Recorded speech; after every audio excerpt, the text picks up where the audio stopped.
Es muy importante, amigos, que no dejemos pasar esta cuaresma sin aprender lo grave que es la desobediencia y las bendiciones que trae la obediencia. Es el tema principal de las lecturas de hoy. La desobediencia a Dios fundamentalmente, tiene graves consecuencias y la obediencia trae grandes bendiciones. Ese es el resumen. Fíjate cómo la primera lectura tomada del profeta Daniel es fundamentalmente una confesión de pecados. Pero hay que distinguir muy bien lo que es, por ejemplo, un error, porque uno puede tener errores, lo que es un defecto, porque uno puede tener defectos, lo que es una equivocación es algo muy parecido a un error, y lo que es un pecado. No son cosas iguales, atención, no son cosas iguales.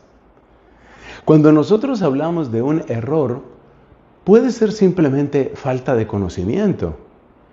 Por ejemplo, una persona está en un país extraño y no sabe que está prohibido, cuando está el semáforo en rojo, está prohibido girar a la derecha, porque resulta que en unos países y en algunos lugares, cuando el semáforo está en rojo, se puede girar hacia la derecha, y en otros países no, pero la persona no sabe esto.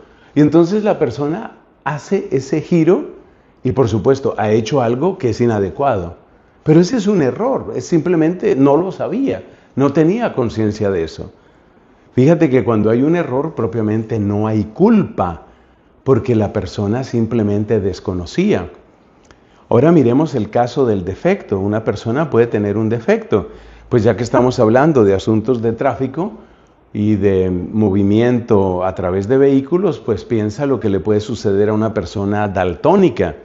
Sabemos que el daltonismo, que no es una sola condición, sino que incluye distintas condiciones, básicamente se caracteriza por una confusión en los receptores de color en la retina, de tal manera que la persona daltónica no ve los colores como lo vemos la mayoría de las personas.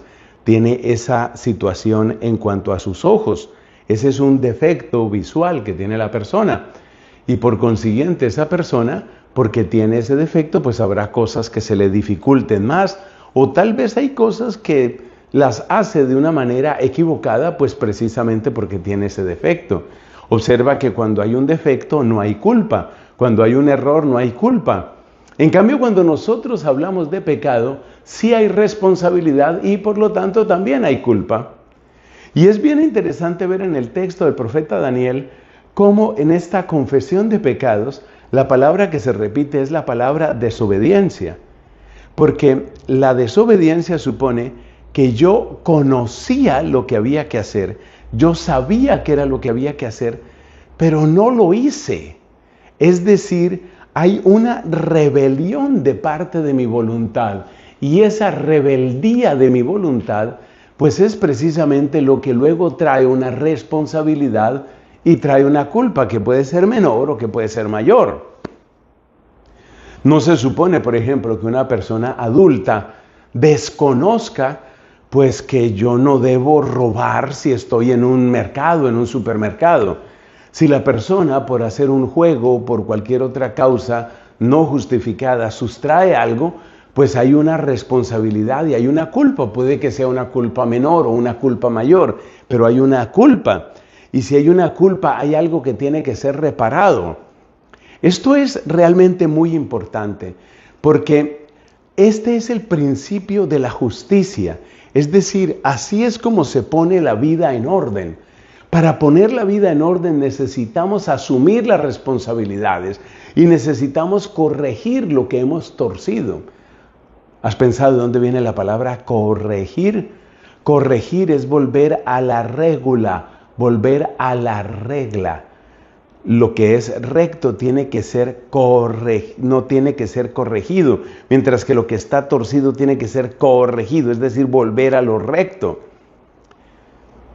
En nuestro mundo, si hay algo que desalienta, es que el mal acontece impunemente. ¿Qué es la corrupción? Esa corrupción de la que todos nos quejamos. Corrupción en el gobierno, corrupción en la economía, corrupción en los jueces, corrupción en la iglesia.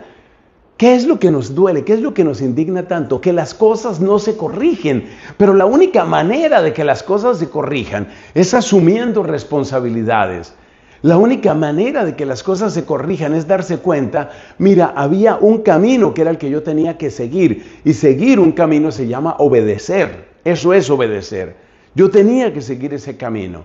Yo tenía unas responsabilidades como juez, como empresario, como presidente de la República, como sacerdote, como escritor. Yo tengo unas responsabilidades, yo tengo un camino y no he seguido ese camino. Por consiguiente, he obrado en desobediencia y como he obrado en desobediencia, pues he producido mucho daño. Y como he producido mucho daño, tengo que reconocer, eso es lo que nos enseña la primera lectura, reconocer mi responsabilidad. Y después de reconocer que soy responsable, pues es necesario corregir, es decir, volver a lo recto. Ese es el camino que propone la Cuaresma. No digas que todo fueron errores y que todo fueron defectos y que todo fueron equivocaciones. No, hay desobediencia, hay rebeldía en nuestra voluntad y hay que educar la voluntad y hay que trabajar en nuestra voluntad para hacer las cosas de una manera recta y para corregir lo que hemos hecho mal. Fíjate cómo la Cuaresma tiene una fuerza transformante, una fuerza bellísima, una fuerza de cambio.